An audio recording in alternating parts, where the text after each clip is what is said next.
Mi hija trabajó horas extra durante muchos días y se desmayó en su trabajo. El doctor llamó a su esposo, pero él nunca fue. En lugar de eso, publicó una foto que decía, Navidad con la familia de verdad. Unos días después, el teléfono de mi hija mostraba 74 llamadas perdidas y un mensaje. Por favor, sálvame. Yo solo le respondí con 6 palabras. Pero antes de continuar, revisa si ya te suscribiste al canal y comparte en los comentarios desde dónde nos estás viendo. Nos encantaría saber hasta dónde llegan nuestras historias de venganza. Me senté en el sillón viendo una obra de teatro en la televisión, ya pasada la medianoche. Afuera, el viento de diciembre soplaba en el porche. El viento en las tierras altas de Querétaro era cortante. Me envolví más fuerte en mi chal de lana, buscando un poco de calor. Acababa de revolver mi taza de té de manzanilla. Pensaba tomarla para calentarme el estómago y luego irme a dormir, cuando el viejo teléfono fijo sobre la mesa sonó de repente.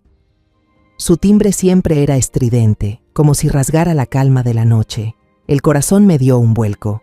A mi edad, una llamada a esas horas nunca trae buenas noticias. Con las manos temblorosas levanté el auricular. Mi voz se quebró por el miedo. ¿Hola? Del otro lado se escuchó la voz de una mujer joven. Su tono era profesional, pero pude notar la urgencia y la tensión. Dijo llamarse Carmen, enfermera del Hospital General de Querétaro.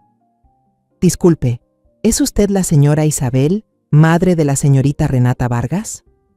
Sentí un nudo en el estómago. Todo mi mundo se resumía en mi única hija. Balbuceé.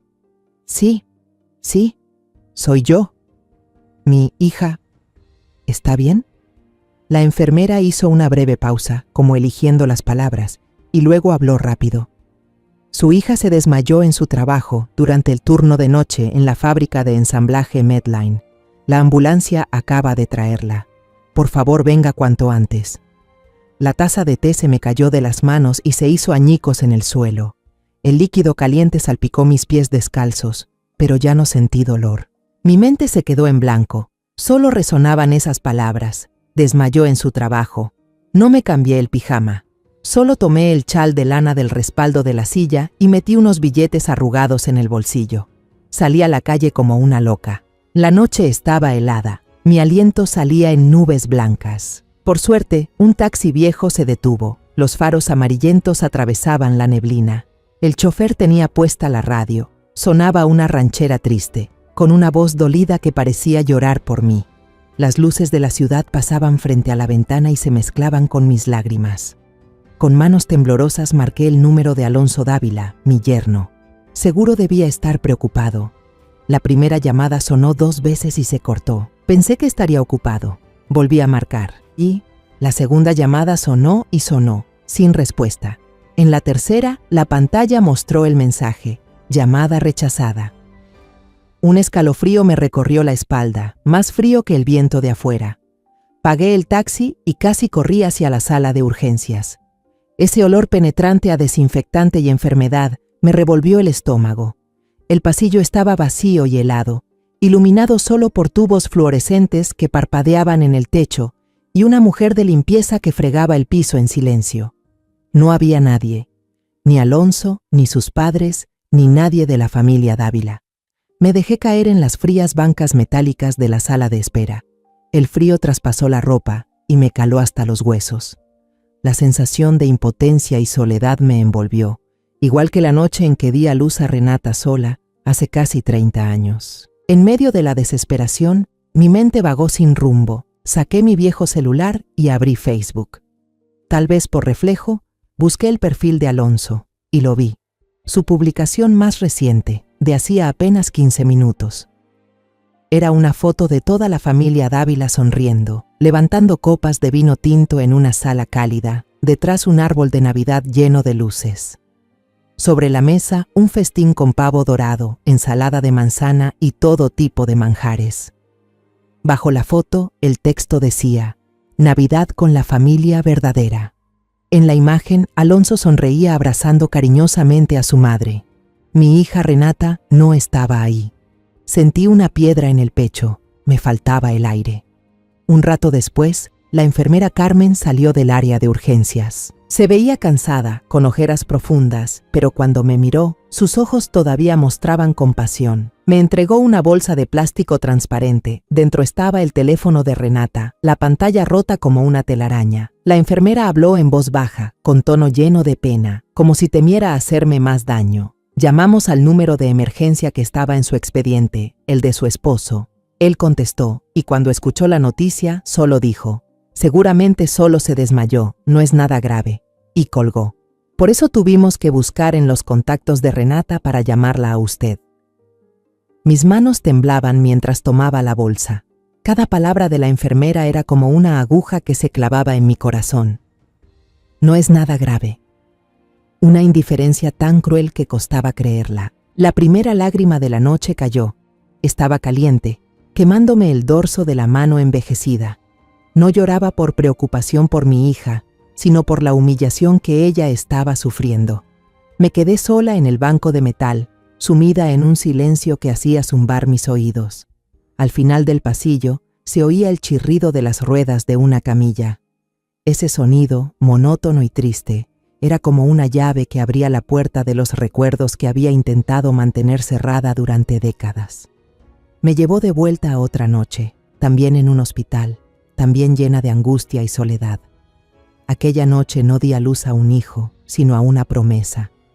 La promesa de proteger a mi hija a toda costa. Antes de Renata, antes de este dolor, hubo un hombre, Lorenzo Vidal. Recuerdo sus ojos, brillantes como las estrellas del cielo nocturno en nuestro pequeño pueblo. Era hijo del dueño del rancho más rico de la región, y yo, solo la hija de un carpintero. Solía escaparse de su casa para venir a mi ventana con su vieja guitarra y cantarme boleros llenos de ternura. Su voz era cálida y su amor parecía verdadero. Me prometió una casita, hijos, y una vida sin separaciones. Pero las promesas de los ricos son frágiles como el humo. La familia de Lorenzo nunca me aceptó. Para ellos, yo era una mancha, un error en la vida del hijo favorito. Lo obligaron a irse a España, a encargarse del negocio familiar de vinos, un exilio disfrazado de oportunidad. La última noche que nos vimos, me tomó las manos con fuerza y me prometió que escribiría, que volvería. Pero las cartas que le envié nunca tuvieron respuesta. Era como lanzarlas al vacío. Todo contacto se cortó. Poco después descubrí que estaba embarazada. En aquel pueblo pequeño, los rumores se esparcen más rápido que el fuego. Me convertí en la muchacha embarazada sin marido. En el mercado me seguían las murmuraciones, las miradas curiosas, compasivas o despreciativas. Me miraban como si fuera algo sucio, pero cuando sentí la pequeña vida creciendo dentro de mí, supe que no podía rendirme. Decidí tener a Renata. Conseguí trabajo como maestra en la escuela primaria del pueblo. El salario no era mucho, pero alcanzaba para que las dos sobreviviéramos en una casita con techo de lámina. Recuerdo los días de lluvia, el agua filtrándose por todas partes, los baldes distribuidos por el suelo. Acerqué el teléfono al pecho y susurré: «Tomás, te llamaré Tomás». Pero la voz de mi hijo se volvió grave. «Mamá, Camila está muy débil. El doctor dice que debe descansar al menos 2 meses, y la próxima semana tengo que viajar a Monterrey por trabajo. Estaré fuera 1 mes. No quiero dejar al bebé con la empleada. Mamá, ¿podrías venirte a vivir con nosotros un tiempo? Solo por un tiempo». No dudé ni un segundo. «Claro que sí, hijo. Voy enseguida. Cuidaré de Camila y de Tomás. No te preocupes», colgué y salí al jardín, gritando hacia la cerca donde doña Lucía tendía la ropa. «Lucía, Camila tuvo al bebé, un nieto. Debo irme a la ciudad». Ella corrió a abrazarme. «¡Ay, felicidades! Pero, ¿y el jardín? ¿Y la casa?» «Le encargo que me los cuide. Riegue los crisantemos». Esperaba que no repitiera mis mismos errores, pero me equivoqué. Sin estudios, Renata solo podía trabajar en fábricas, ganando una miseria. La familia de su esposo nunca la respetó. Se burlaban de su forma sencilla de vestir. Recuerdo una vez que los visité, su suegra torció la boca y dijo frente a mí: «Ese frijol que preparó parece comida de rancho. Aquí nadie puede comer eso». Incluso cuando estaba embarazada de Leo, con el vientre enorme, Renata tuvo que seguir de pie todo el día en la fábrica para poder comprar pañales y leche, porque ellos no le daban ni un peso. Decían que era su responsabilidad. Alonso al principio la defendía, pero desde que lo ascendieron a jefe de departamento, cambió. Empezó a sentir vergüenza de tener una esposa obrera. Le hablaba con desprecio, la criticaba frente a toda su familia. Mírate, vistes como si no te importaras, hueles a aceite de máquina, me haces quedar mal, Renata. Recuerdo perfectamente la última vez que fui a verla, hace solo unas semanas. Estaba delgada, con ojeras profundas y las mejillas hundidas. Le tomé la mano huesuda y le dije con el corazón hecho pedazos: vente conmigo, hija. Mi casa es pequeña, pero siempre hay lugar para ti y tu niño. Con mi pensión puedo mantenernos a los 3. Renata negó con la cabeza, con los ojos llenos de lágrimas. No puedo, mamá. Leo necesita un padre. Todos sus amigos tienen papá y mamá. No quiero que lo molesten. Me apretó la mano con voz suplicante. Puedo aguantar un poco más, mientras mi hijo tenga una familia completa. Me quedé sin palabras. Una familia completa. El recuerdo se desvaneció, devolviéndome a la cruda realidad del pasillo del hospital. Las palabras de mi hija resonaban en mi cabeza, amargas, como una profecía cruel. Ella trató de conservar algo que nunca existió, y el precio fue su salud, su dignidad. No sé cuánto tiempo estuve sentada en ese banco frío, quizás horas. Apoyé la cabeza en las rodillas y me quedé dormida. Un sueño ligero, cansado, hasta que una mano me tocó suavemente el hombro. Señora, la voz de la enfermera Carmen sonó. Pase, su hija ya despertó. Desperté de golpe, con el corazón latiendo fuerte. Entré apresurada a la habitación. Era blanca, fría, con olor a desinfectante. Renata estaba en la cama, su rostro pálido como una hoja, los labios secos y agrietados. Una aguja de suero clavada en su mano delgada y el líquido transparente caía gota a gota lentamente. El monitor cardíaco hacía bip, bip, con un ritmo monótono, contando los segundos pesados que pasaban. Renata parpadeó, mirándome con dificultad. Sus ojos estaban hundidos, vacíos. Con voz ronca, apenas audible, preguntó: «Mamá, ¿por qué estás aquí?». Le tomé la mano helada, forzando una sonrisa mientras sentía que algo me desgarraba por dentro. «Vine a cuidarte. ¿Cómo te sientes, hija?». Ella no respondió. Tosió un par de veces. Luego habló con voz entrecortada, casi sin fuerzas. «Tengo que ir a trabajar. Hoy es el último turno. En Navidad pagan el doble y también hay bono de fin de año, mamá». Desvió la mirada hacia la pared blanca, murmurando, como si hablara consigo misma. «Leo, quiere una bicicleta azul. Le prometí. No me dieron ni un peso para comprarle un regalo». Al escuchar eso, sentí una furia ardiente subir por mi pecho. La rabia no era hacia ella, sino hacia los que la habían llevado a este punto. Por una bicicleta para su hijo, mi hija tuvo que arriesgar su vida. Solo pude acariciarle el cabello, conteniendo todas las palabras amargas que querían salir de mi boca. «Descansa, hija. La bicicleta de Leo. Déjala en mis manos. Ahora tienes que descansar. De lo demás yo me encargaré. Iré a traer a Leo contigo». A la mañana siguiente salí del hospital. Las calles estaban desiertas. El aire aún guardaba rastros de la fiesta de la noche anterior. Pedazos de papel de colores y botellas vacías rodando por la acera. Toda la ciudad había celebrado, menos mi hija, que seguía sola en una cama de hospital. Tomé un autobús hacia el barrio elegante donde vivía la familia Dávila. Su casa, de 2 pisos y pintada de blanco, destacaba entre las demás. En la puerta de hierro todavía colgaba una corona brillante, falsa, pretenciosa. La puerta principal no estaba cerrada. La empujé suavemente y entré. El olor a vino y comida vieja me golpeó, sofocante, desagradable. La escena ante mí me dejó paralizada. En la sala, Alonso, junto a sus padres y su hermana, estaba sentado cómodamente en el sofá viendo televisión, comiendo pastel y riendo como si nada.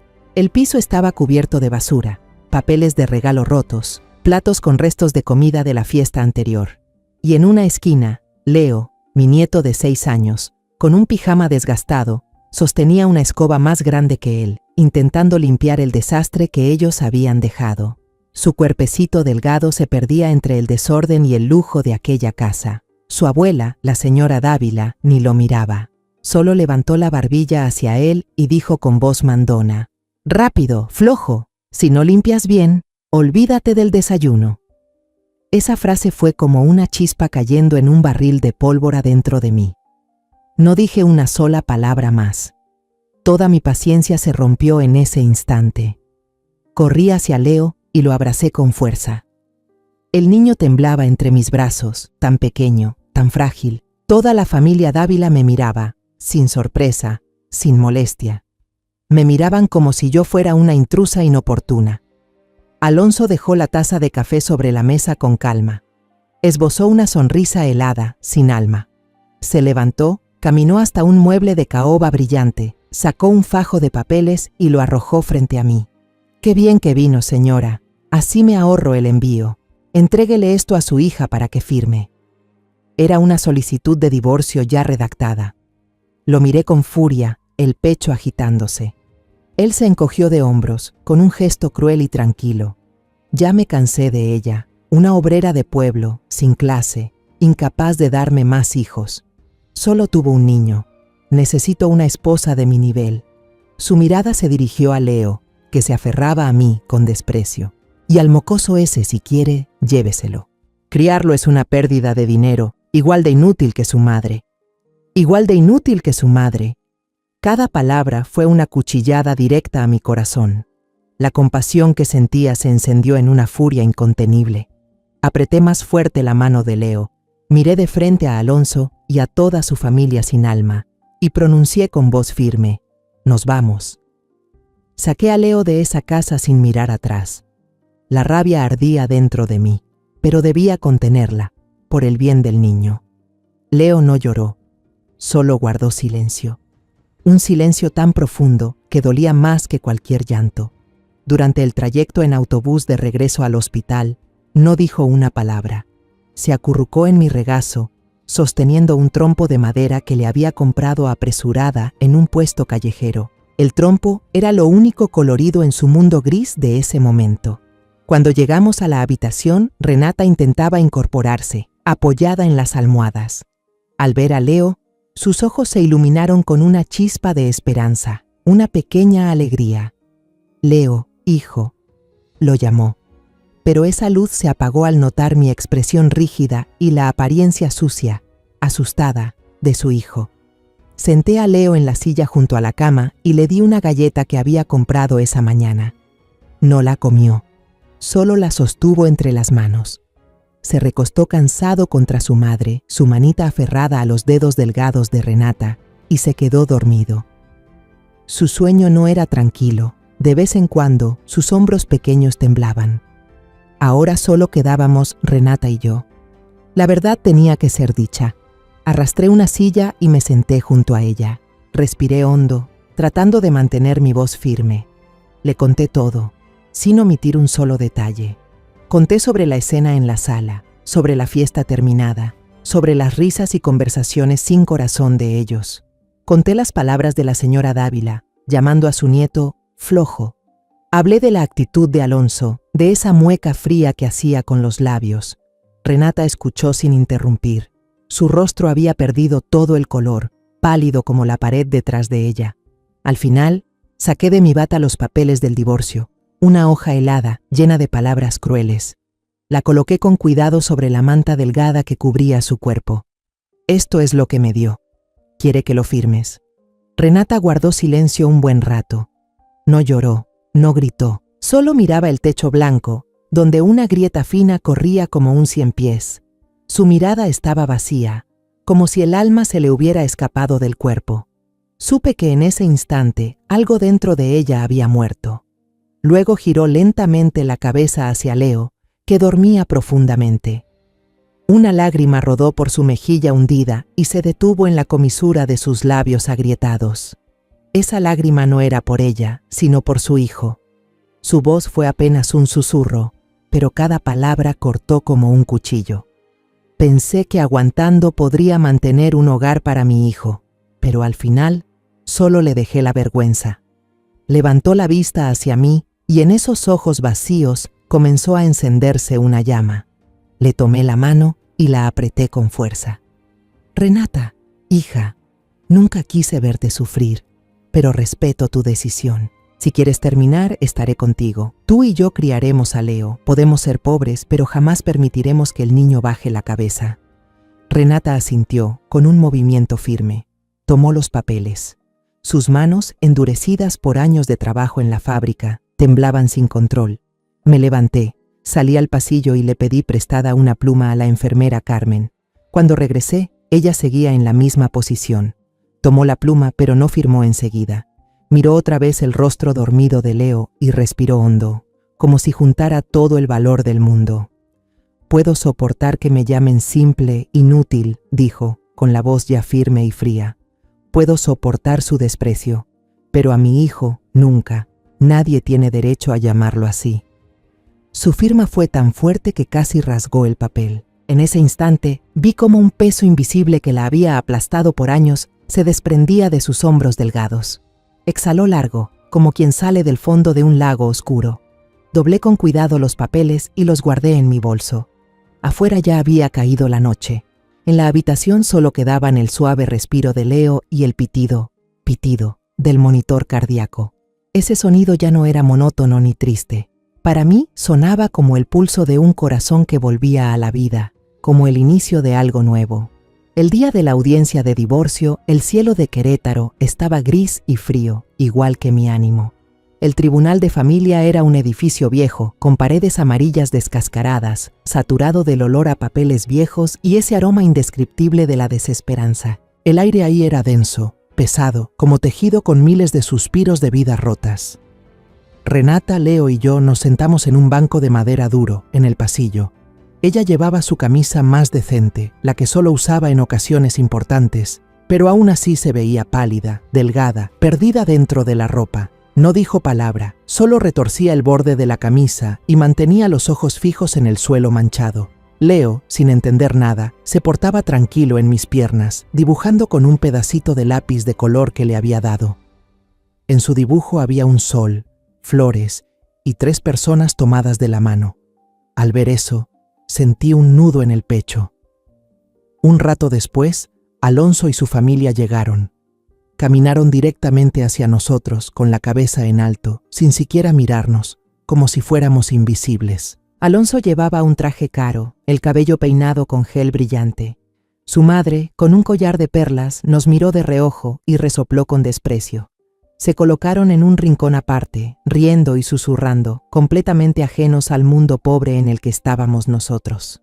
Mientras esperábamos, vi a Alonso hablando en voz baja con su abogado. El abogado asentía con una expresión segura. Entonces se abrió la puerta de una oficina. El juez, un hombre de mediana edad con el rostro cansado y aburrido, salió con una carpeta de documentos en la mano.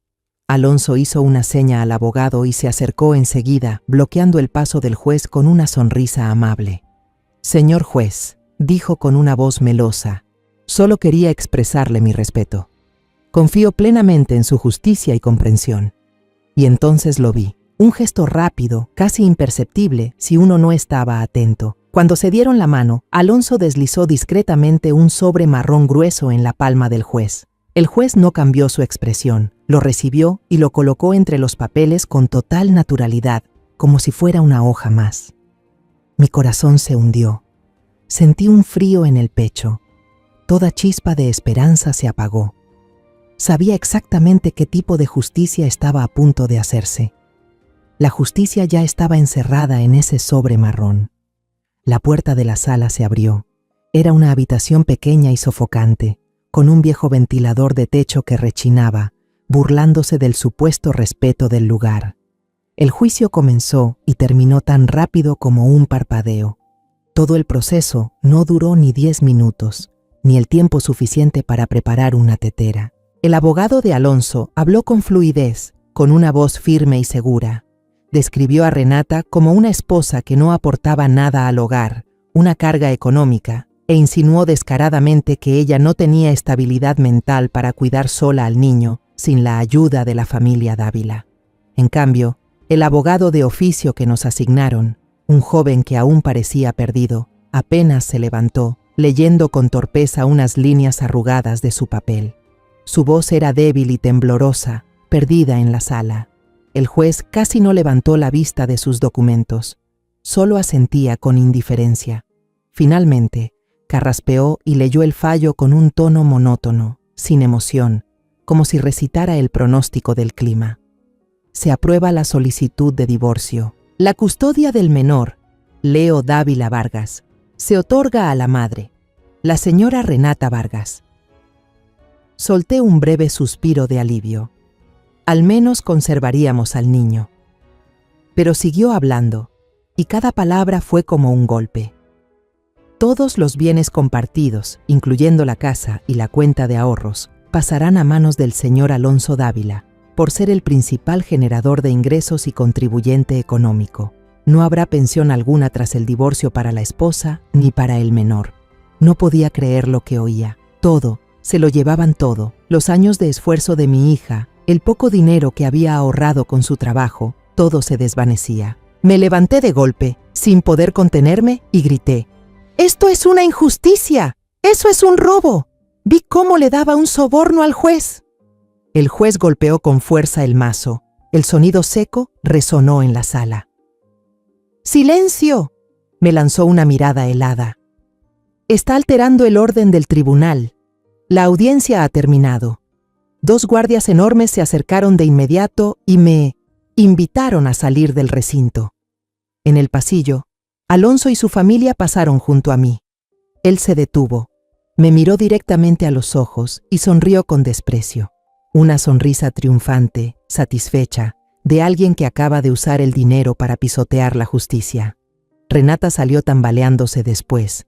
Ya no podía mantenerse en pie. Apoyó la cabeza en mi hombro. El cuerpo le temblaba por los sollozos que no salían, por los gemidos ahogados de dolor. El pequeño Leo, al ver llorar a su madre, también se asustó y empezó a llorar. Abracé con fuerza a los dos, sin poder hacer nada, mirando impotente las espaldas de esos ricos que se marchaban. La justicia, en nuestro mundo, era solo una mercancía que los pobres nunca podrían comprar. Al salir del tribunal ese día, no regresamos con las manos vacías, sino con las manos vacías de alma. Lo habíamos perdido todo. Solo nos quedábamos los unos con los otros. Renata y Leo se mudaron a vivir conmigo en la casita de 2 habitaciones. Toda la vida matrimonial de mi hija cabía en 2 cajas de cartón viejas, una con ropa y la otra con algunos juguetes de Leo y un marco de fotos de boda con el vidrio roto. Renata tiró el marco a la basura en silencio. Las primeras semanas, la casa se llenó de un silencio pesado. Renata hablaba poco, solo hacía las tareas de la casa como una sombra. Limpiaba, cocinaba, lavaba, hacía todo de manera mecánica, con los ojos siempre vacíos. Pero poco a poco, la risa cristalina de Leo la fue sacando de la oscuridad. El niño ya no tenía miedo, corría por toda la casa. Le contaba a su madre historias sin principio ni fin sobre las nubes, sobre las hormigas. Y un día, mientras Leo dibujaba en la pared, Renata se echó a reír. Fue una risa forzada, débil, pero fue una risa. Era un comienzo. Empezamos una nueva vida. Una vida pobre pero sin humillación. Mi pensión era demasiado pequeña para mantener a 3 personas. Esa noche, cuando los 2 dormían, me senté sola en la cocina y abrí el viejo baúl de mi madre. Saqué un cuaderno amarillento con la receta familiar de tamales que ella me había enseñado cuando era niña. Y así, cada madrugada, cuando el vecindario aún dormía, mi pequeña cocina se llenaba del aroma de la masa de maíz, de la carne de cerdo guisada con chile guajillo y de las hojas de plátano calentadas al fuego. Las 3, abuela, madre e hijo, preparábamos los tamales juntas. Las manitas torpes de Leo imitaban las nuestras, terminando con la cara llena de masa. Pusimos una mesita en la esquina de la calle, junto a un jacarandá en plena flor. Al principio solo vendíamos unos pocos tamales a los trabajadores que salían temprano. Pero con el tiempo, los vecinos empezaron a amar nuestros tamales. Decían que tenían el sabor de la familia, de la dedicación. Una anciana vecina me dijo: «Tus tamales son deliciosos, Isabel. Tienen el sabor del amor». Por la tarde, cuando ya habíamos vendido todo, Renata daba clases gratuitas a los niños del barrio en el porche. Eran niños pobres, sin dinero para tutorías. Verla enseñarles a leer, a hacer cuentas, me recordaba a la joven maestra que fui hace 30 años. Mi hija había vuelto a encontrarse a sí misma.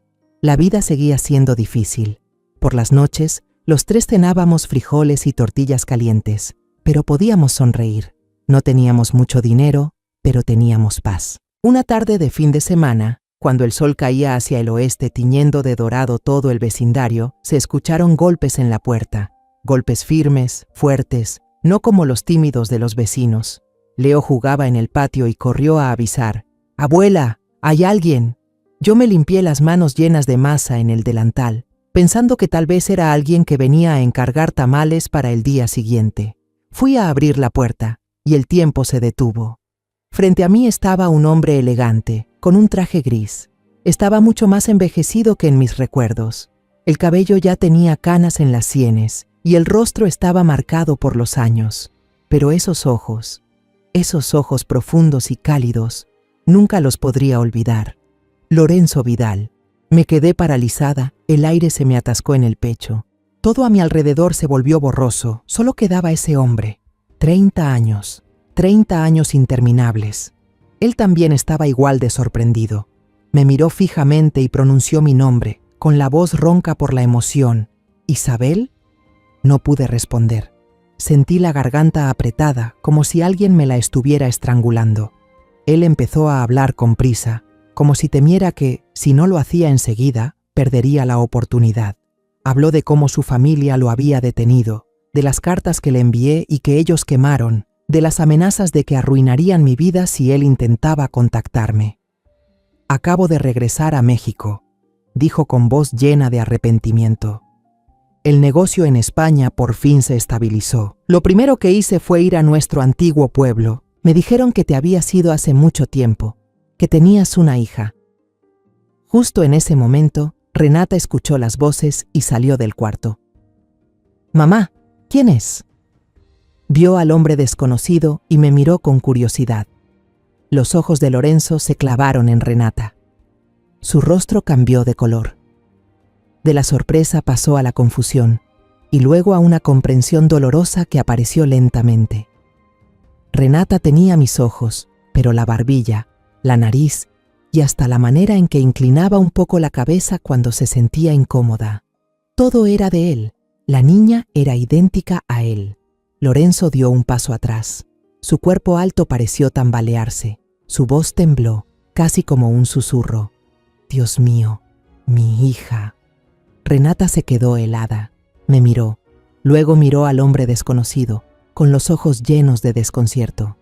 No pude soportarlo más. Giré la cara hacia el pequeño patio, donde las macetas de crisantemos blancos brillaban bajo el sol de la tarde. Las lágrimas que había contenido durante 30 años, las lágrimas del dolor, de la soledad y de la traición, finalmente brotaron, cálidas y saladas. La puerta del pasado se había abierto, y ninguno de nosotros podría cerrarla jamás. Después de ese encuentro que cambió todo, Lorenzo comenzó a venir seguido a mi casa. Al principio, el ambiente era incómodo, tenso como una cuerda estirada. Entre él y Renata había una distancia invisible, un muro levantado por 30 años de ausencia y heridas silenciosas. Ella lo trataba con una cortesía distante, la cortesía de los desconocidos, y Lorenzo se mostraba torpe, inseguro. Él, un hombre exitoso, experimentado, ahora parecía un muchacho nervioso frente a la hija que nunca pudo cargar en sus brazos. No traía regalos caros. Quizá entendía que el dinero solo haría más profundo el abismo. En su lugar, traía cosas sencillas. Una bolsa de naranjas jugosas de Veracruz, decía que eran las mejores. Un libro de historietas colorido para Leo. O a veces, simplemente se sentaba en silencio en la vieja silla de madera del porche, escuchándome hablar sobre la vida de mi hija y la mía, sobre las dificultades, las pequeñas alegrías. Escuchaba como si intentara llenar el vacío de 30 años con nuestros relatos cotidianos. y fue Leo quien rompió el hielo. El niño no sabía nada de la historia detrás. No conocía las cartas quemadas ni las promesas rotas. Solo veía a un abuelo bondadoso, con ojos cálidos y voz profunda. Se apegó a él. Le pedía que le contara historias de los lugares lejanos que había visitado. Lorenzo, paciente, le enseñaba a armar un pequeño modelo de avión, con sus manos grandes colocando cada pieza con cuidado. Al verlo, mi corazón se llenaba de ternura y al mismo tiempo de dolor. Una tarde, cuando Leo ya dormía tras un día de juegos, quedamos los tres sentados alrededor de la vieja mesa del comedor. Lorenzo preguntó suavemente por la vida de Renata, no con curiosidad, sino con un interés genuino. «Cuéntame sobre tu vida», dijo con voz baja, y por primera vez desde el juicio, Renata lo soltó todo. La escuché contar absolutamente todo. Al principio su voz temblaba, se detenía, pero después, como una represa que se rompe, toda la rabia y el dolor salieron de golpe, volviéndose firme y poderosa. Habló de los días en que la familia de su esposo la despreciaba, de las burlas, del menosprecio. Contó cómo tenía que hacer horas extra hasta quedar exhausta en la fábrica, cómo el olor a aceite se le impregnaba en el cabello y la ropa sin poder quitarlo. Habló del juicio injusto, de la sonrisa triunfante de Alonso. Yo estaba a su lado, sujetando con fuerza su mano. Cuando Renata llegó a la parte en que Alonso llamó a su hijo un inútil, vi cómo la mano de Lorenzo, apoyada sobre la mesa, se cerraba con fuerza, las venas marcándose. Su mirada se oscureció. Ya no había dulzura en sus ojos, sino una rabia fría. Lorenzo escuchó sin interrumpir ni una palabra. No dijo nada, solo absorbió en silencio cada fragmento de la historia de su hija.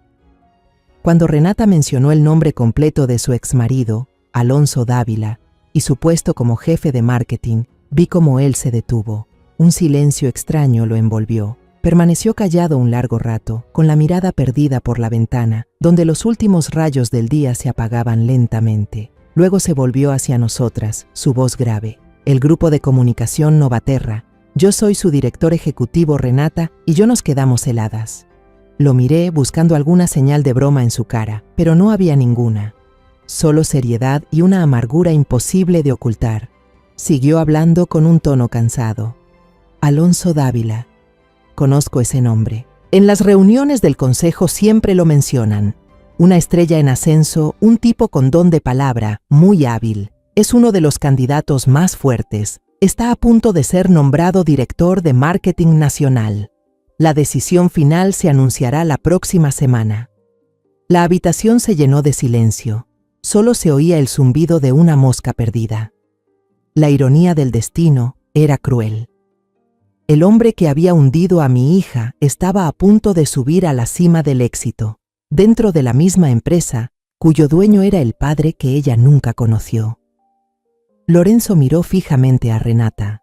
Sus ojos eran una mezcla de dolor y determinación. «Si la justicia del tribunal se compra con dinero», dijo con voz firme y cortante, «entonces crearemos otra clase de justicia, una que no se pueda comprar». Se levantó, caminando de un lado a otro por la cocina estrecha. Un hombre que abandona a su esposa e hijo en la desgracia, que soborna a funcionarios para quedarse con lo que no es suyo, que humilla a su propio hijo. Un tipo así no merece representar la imagen de Novaterra. Nunca tendrá ese puesto. Te lo prometo, no lo detuve. Dentro de mí, una pequeña chispa de esperanza comenzó a encenderse. No pedía venganza. Solo quería que la verdad saliera a la luz. La justicia puede tardar, pero debe llegar. El día del anuncio del nuevo cargo se celebró en el gran auditorio de la sede de Novaterra, en Ciudad de México. Era la primera vez en mi vida que entraba en un lugar tan lujoso. Un enorme candelabro de cristal colgaba del techo, lanzando destellos como miles de estrellas. Una alfombra roja mullida bajo los pies, y el escenario decorado con todo el esplendor de una obra teatral. Estaban presentes los altos ejecutivos, los socios comerciales y los periodistas más importantes. Los hombres vestían trajes elegantes, las mujeres lucían vestidos de gala. El ambiente estaba lleno de música clásica suave y del sonido de las copas de vino chocando con un tintineo fino. Lorenzo, Renata, Leo y yo fuimos juntos. Íbamos vestidos con sencillez, y entre toda esa multitud resplandeciente nos sentíamos como 3 gorriones extraviados en una fiesta de pavos reales.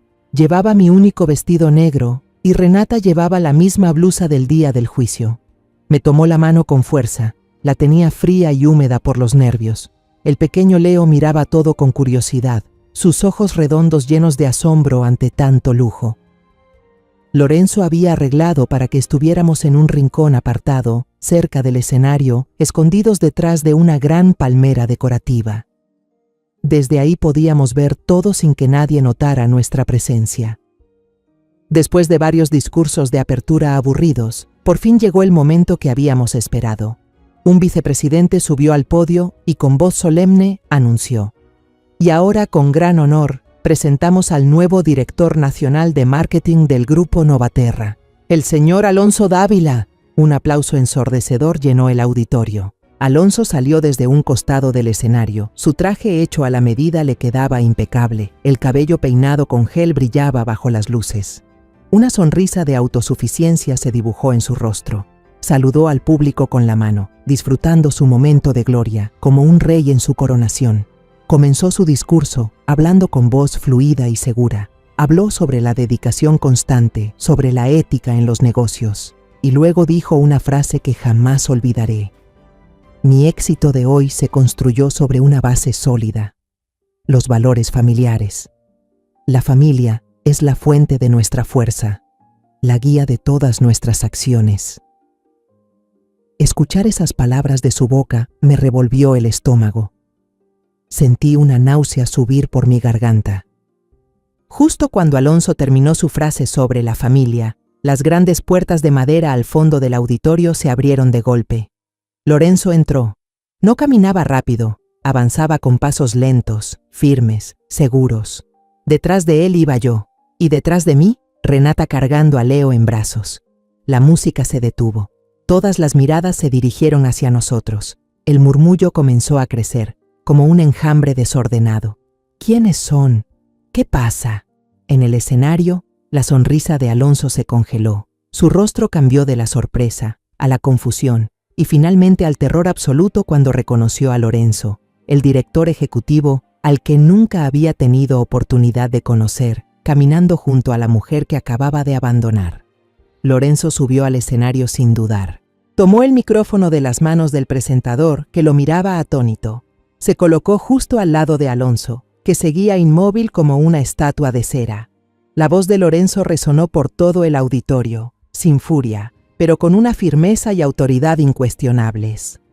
Señoras y señores, disculpen la interrupción, pero antes de celebrar oficialmente, quiero compartir una historia sobre los valores familiares que el señor Dávila acaba de mencionar.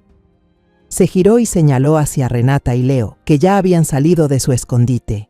Esta es la esposa y el hijo de este hombre. Su esposa, la señora Renata Vargas, se desmayó por trabajar hasta el agotamiento en una fábrica para comprar un regalo de Navidad para su hijo, mientras él estaba de fiesta, publicando fotos sobre las bendiciones de la familia.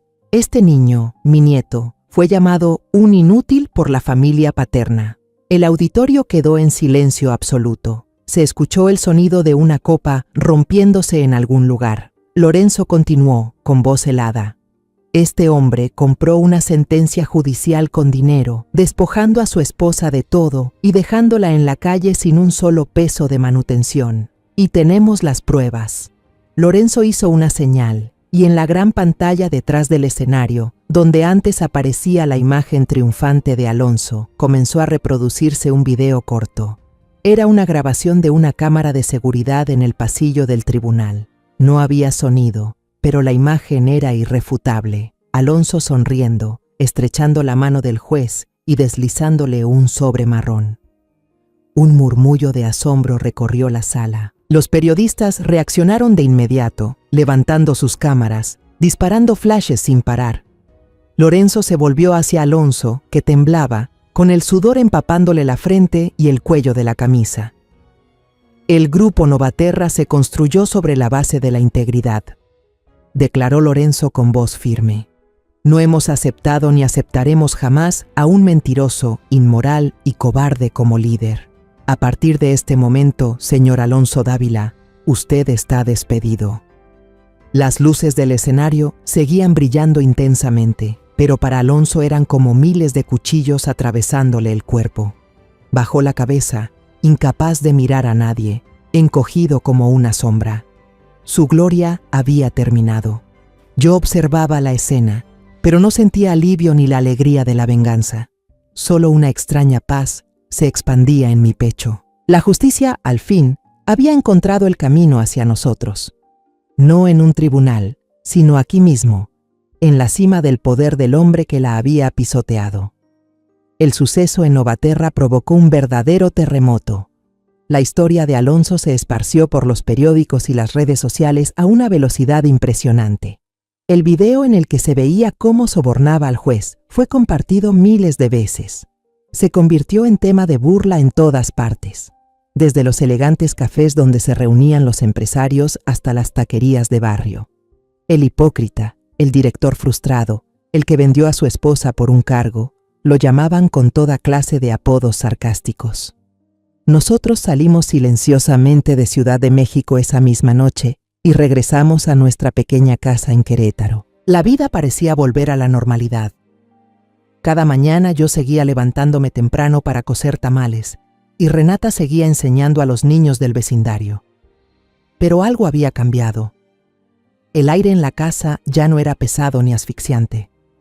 Renata empezó a sonreír más, no con esa sonrisa forzada de antes, sino con una de verdad que brillaba desde el fondo de sus ojos.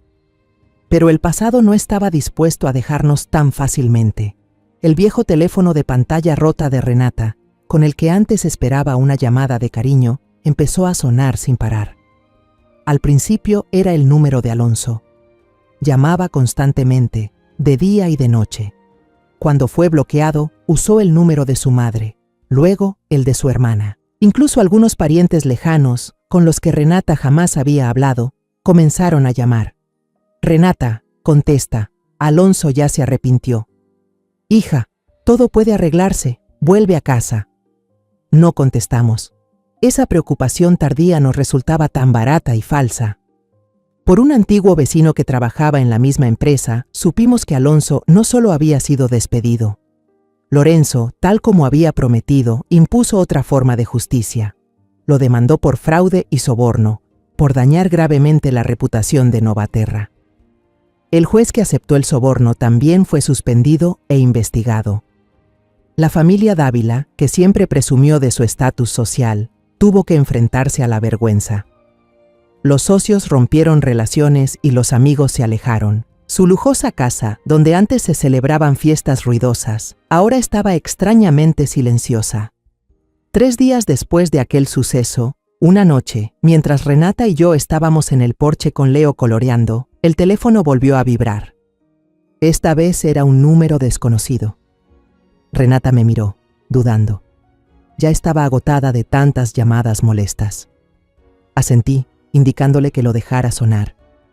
La llamada se perdió. Luego otra, y otra más.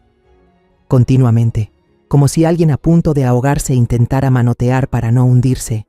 Finalmente, la pantalla se iluminó con un mensaje. Renata y yo lo leímos juntas. Era de Alonso, enviado desde un número nuevo que acababa de comprar. Solo tenía 4 palabras, breves y desesperadas. Por favor, sálvame. Tomé el teléfono y abrí el registro de llamadas.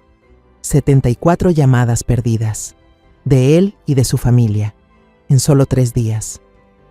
Renata miraba fijamente la pantalla, sin mostrar ninguna emoción en el rostro. Ya había llorado hasta quedarse sin lágrimas, había sufrido hasta el límite, y ahora solo le quedaba el vacío. El amor, el sacrificio, la paciencia, todo había sido desgastado hasta no dejar nada. Levantó la vista, me miró y me pasó el teléfono. Su voz sonó extrañamente tranquila. Mamá, encárgate tú. No quiero ver su nombre, ni escuchar su voz, ni tener nada que ver con él. Ya terminé. Tomé el teléfono. Mis dedos envejecidos se deslizaron por el teclado. Podía haber escrito palabras crueles, reproches, maldiciones. Pero no lo hice. Solo escribí una respuesta breve, una verdad imposible de negar, fría como una sentencia del destino. Ya no tienes derecho a ser salvado. Presioné enviar. Después busqué la opción bloquear este número y confirmé. Un pequeño bip sonó. Todo había terminado de verdad.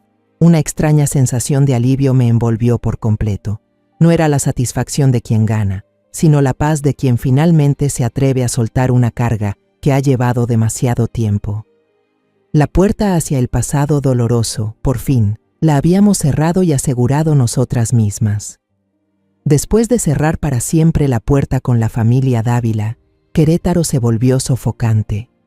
Cada esquina, cada calle estaba teñida de recuerdos dolorosos. Lorenzo tenía razón, necesitábamos un nuevo comienzo, en un lugar donde nadie nos conociera, donde el pasado no pudiera alcanzarnos. Y así, con su ayuda, dejamos Querétaro. Nos mudamos a Oaxaca, una ciudad llena de colores en el sur, donde las paredes están pintadas con tonos vivos, el aire huele siempre a chocolate y chiles asados, y la gente parece sonreír todo el tiempo. Lorenzo nos compró una casita con paredes color cúrcuma, con un pequeño patio bañado por el sol. Cuando le dije que quería devolverle el dinero algún día, él solo negó con la cabeza, con una mirada dulce pero llena de remordimiento. Isabel, me dijo, esto no es una caridad, es la responsabilidad de un padre, una responsabilidad que descuidé durante 30 años. Por favor, déjame hacer algo correcto, aunque sea tarde. Y allí, bajo la luz cálida de Oaxaca, mi hija volvió a vivir.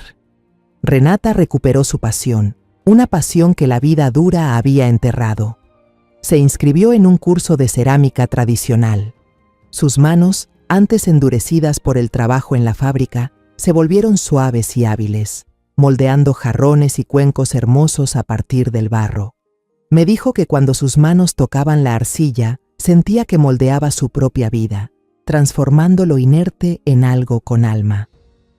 Abrió un pequeño taller de cerámica en casa, y sus piezas sencillas, llenas de alma, se volvieron muy populares entre los turistas. Nuestra vida ahora transcurría en paz. Por las mañanas me despertaba temprano, no para preocuparme por vender pasteles, sino para regar las macetas de crisantemos blancos y geranios que había plantado en el porche. El aroma del café recién tostado y el pan caliente llenaban la casa, un olor a tranquilidad. Leo iba a una escuela rural muy amable. Ya no era el niño tímido y asustado de antes. Corría, reía con sus amigos, con la piel bronceada por el sol. A veces traía a casa pequeñas piezas de cerámica que su madre le enseñaba a hacer. Ya no hablaba de su padre. Su mundo ahora solo éramos su madre y su abuela. Lorenzo no vivía con nosotras. Aún tenía que atender su trabajo en Ciudad de México, pero cada fin de semana conducía hasta aquí para visitarnos. No intentaba convertirse en un padre en el sentido estricto de la palabra. Él entendió que el tiempo no podía volver atrás. En lugar de eso, se convirtió en un amigo de Renata y en un abuelo maravilloso para Leo. Juntos volaban cometas en la colina detrás de la casa o paseaban por el mercado lleno de colores. Al verlos reír, supe que las heridas, aunque no podían sanar del todo, al menos habían dejado de sangrar. Una mañana de domingo, mientras cortaba las flores de crisantemo marchitas, Leo corrió hacia mí. Señaló una flor blanca recién abierta y me preguntó con voz inocente: «Abuela, esta flor es la flor de la paz, ¿verdad?». Me sorprendí y sonreí preguntándole por qué pensaba eso. Él respondió: «Porque cada vez que la miro, tú y mamá sonríen muy bonito». Mi corazón se llenó de ternura. Le acaricié la cabeza y le dije con voz suave: «Así es, hijo, pero también es la flor del perdón». Me detuve. Lo miré a los ojos y continué, como si hablara conmigo misma. Porque solo cuando aprendemos a perdonar, no a los demás, sino a nosotros mismos por haber soportado tanto, encontramos la verdadera paz. Levanté la vista hacia el cielo azul de Oaxaca, sin una sola nube. Una brisa suave traía el aroma de las flores y el olor a tierra húmeda después de la lluvia de anoche. Después de media vida viviendo con miedo, miedo al que dirán, miedo a la soledad, miedo a perder una familia que nunca fue realmente mía, Por fin aprendí a vivir sin temer a la pérdida. La paz no es un lugar sin tormentas, sino la calma del alma incluso cuando el huracán ruge. Y ahora, la tormenta de mi vida, por fin, ha pasado. Han pasado 10 años desde el día en que llegamos a Oaxaca. Un tiempo lo suficientemente largo para que un niño se convierta en joven, para que las heridas más profundas cicatricen, y para que una mujer mayor como yo sienta cómo el tiempo se desliza lentamente en cada articulación dolorida cada mañana. Nuestra casa de paredes amarillas se ha envejecido un poco, cubierta por una suave capa de polvo del tiempo.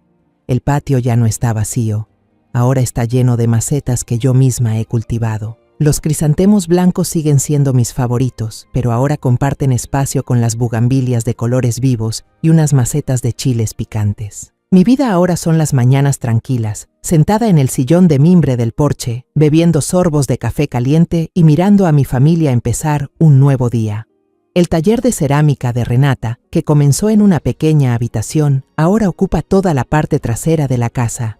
No es una gran fábrica, sino un espacio artístico conocido por muchos. Los visitantes llegan de todas partes no solo para comprar los jarrones y cuencos con el sello de Oaxaca, sino también para escucharla contar historias sobre la tierra, el fuego y la resurrección. Las manos de mi hija ya no tiemblan. Ahora son fuertes, firmes, cubiertas de arcilla, creando belleza a partir de lo más sencillo. Y ha encontrado el amor una vez más. No un amor ardiente lleno de promesas eternas, sino un amor silencioso y estable. Mateo es profesor de historia en la escuela del pueblo donde estudia Leo. Es amable, tranquilo, y en su mirada hacia Renata veo respeto y admiración sinceros. Él no intenta reemplazar a nadie, solo está ahí, ayudándola a cuidar el jardín, reparando el techo que gotea y compartiendo con nosotros la cena de los domingos. Y mi querido Leo, ya es un joven de 16 años, alto y maduro. Tiene los ojos profundos de Lorenzo y la sonrisa amable de su madre. No es un chico ruidoso, sino reflexivo y sensible. A menudo ayuda a su madre en el taller, pero su verdadera pasión es la arquitectura. Puede pasar horas dibujando los contornos antiguos de las iglesias de Oaxaca o los grabados de los templos zapotecas. Lorenzo, él ahora tiene casi 80 años y ha delegado la mayor parte del trabajo en Novaterra a otros y pasa más tiempo en Oaxaca. La relación entre él y yo no es un amor de pareja retomado. Somos amigos del alma, unidos por un hijo en común, una nieta en común y un pasado lleno de arrepentimiento. Podemos sentarnos juntos durante horas sin decir una palabra, solo mirando a los niños, y ambos entendemos. Él compensó a Renata no con dinero, sino con su presencia, con el orgullo de un padre al ver a su hija triunfar y ser feliz. A veces me sigo preguntando qué fue de la familia Dávila. Una vez, una vecina de Querétaro que estaba de visita en Oaxaca vino a verme. Me contó que después del escándalo, su familia se arruinó. Tuvieron que vender aquella casa lujosa y se mudaron a un lugar donde nadie los conocía. Alonso, después de salir de prisión por soborno, no pudo conseguir un trabajo decente. Vive a la deriva, hundido en el alcohol. Al escuchar eso, no sentí ninguna satisfacción, solo un suspiro. Cada quien cosecha lo que siembra. Esa es la ley más justa de la vida. Una noche de domingo, durante la cena familiar de siempre, Leo dejó el tenedor sobre la mesa. Mi muchacho se aclaró la garganta, parecía nervioso. Abuela, mamá, don Lorenzo, maestro Mateo, tengo algo que decir. Todos guardamos silencio y lo miramos. Tomó aire y dijo con voz firme y decidida: fui al registro civil, quiero hacer el trámite, para cambiar mi apellido. Quiero llevar el apellido Vidal. La habitación quedó en silencio. Renata se quedó inmóvil, con los ojos llenos de lágrimas. Le tomé la mano con fuerza. Lorenzo, por su parte, permaneció quieto, con los ojos muy abiertos, sin poder creer lo que acababa de oír. Leo lo miró directo a los ojos y dijo con voz sincera y cálida: seguiré llevando el Vargas de mi mamá, porque es mi origen, pero quiero llevar su apellido también. No es por dinero ni por otra razón. Es porque, cuando más necesité un padre, un abuelo, usted estuvo ahí. Me enseñó a volar cometas, me habló de la rectitud y me mostró lo que significa una familia de verdad. Estoy orgulloso de ser su nieto. Lorenzo no pudo pronunciar palabra, solo bajó la cabeza, y sus hombros anchos, marcados por una vida entera, comenzaron a temblar. Vi una lágrima caer sobre la servilleta en su regazo. Renata tampoco pudo contenerse, lloraba en silencio, lágrimas de felicidad. Miré alrededor de la mesa. Mi hija, que había recuperado su sonrisa. Mi nieto, un joven lleno de orgullo y bondad. El hombre que regresó del pasado para redimirse. Y el nuevo hombre que trajo la paz. Recordé aquella foto de Navidad de los Dávila con la frase bendición verdadera. Estaban equivocados. La bendición no está en los banquetes ni en los regalos caros. La bendición está aquí, en esta casita de paredes amarillas, en las risas, en las lágrimas de alegría, en los lazos que nacen de los pedazos rotos. Y supe entonces que esta sí era la verdadera bendición. Después de todo lo vivido, la lección que quiero compartir con todos es: nunca permitan que el miedo o la resignación encadenen su vida. Alguna vez creí que soportar era la forma de mantener a la familia unida, que callar era un sacrificio por los hijos, pero la verdad es que cuando callamos ante la injusticia, solo ayudamos al cruel a avanzar. No fue hasta que mi hija calló que comprendí: el amor no puede existir en la humillación, y familia no significa nada si falta el respeto. Perdonar no es olvidar, es soltar el peso que ha oprimido el corazón por demasiado tiempo. Solo cuando uno se levanta, dice basta, y cierra la puerta del pasado doloroso, puede abrir la de la libertad y la paz. La vida me enseñó que la justicia puede tardar, pero siempre llega cuando tenemos el valor de reclamar nuestra dignidad. La historia que acabas de escuchar ha cambiado nombres y lugares para proteger la identidad de las personas involucradas. No la contamos para juzgar, sino con la esperanza de que alguien escuche y reflexione. ¿Cuántas madres están sufriendo en silencio dentro de su propio hogar? En verdad me pregunto, si tú estuvieras en mi lugar, ¿qué harías? ¿Elegirías callar para mantener la paz o te atreverías a enfrentarlo todo para recuperar tu voz? Quiero saber tu opinión, porque cada historia puede ser una vela que ilumine el camino de alguien más. Dios siempre bendice, y estoy segura de que la valentía nos llevará a días mejores. Por ahora, al final de la pantalla dejaré 2 de las historias más queridas del canal. Estoy segura de que te sorprenderán. Gracias por quedarte conmigo hasta este momento.